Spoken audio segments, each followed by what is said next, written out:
दिल्ली का इतिहास। दिल्ली भारत की राजधानी शहरों में से एक है और इसका इतिहास बहुत प्राचीन है।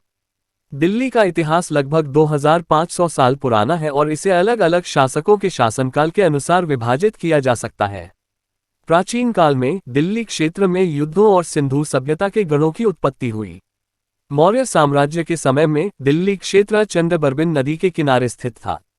मौर्य साम्राज्य के बाद गुप्त साम्राज्य और पाल राजवंशों के समय में भी दिल्ली क्षेत्र महत्वपूर्ण रहा। 10वीं शताब्दी में तोमर राजवंश के समय में दिल्ली को राजधानी घोषित किया गया। 12वीं शताब्दी में पृथ्वीराज चौहान ने दिल्ली के प्रसिद्ध सम्राट के रूप में अपनी सत्ता स्थापित की। इसके बाद दिल्ली क्षेत्र को आलिंद नगरी के नाम से जाना जाता था।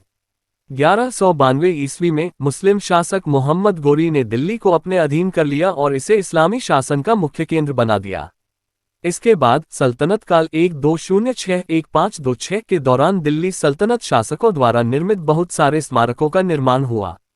1526 ईस्वी में मुगल सम्राट बाबर ने पानीपत के युद्ध में दिल्ली सल्तनत पर विजय प्राप्त की और इसे मुगल साम्राज्य की राजधानी बनाया।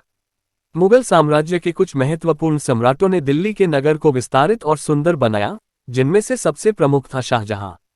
उन्होंने ताजमहल का निर्माण कराया, जो आज दुनिया भर में मशहूर है। ब्रिटिश साम्राज्य के समय 1857 से 1947 दिल्ली को ब्रिटिश भारत की राजधानी बनाया गया। 1911 में दिल्ली दरबार को दिल्ली नगर के मध्य में स्थानांतरित किया गया और नई दिल्ली नगर का निर्माण किया गया।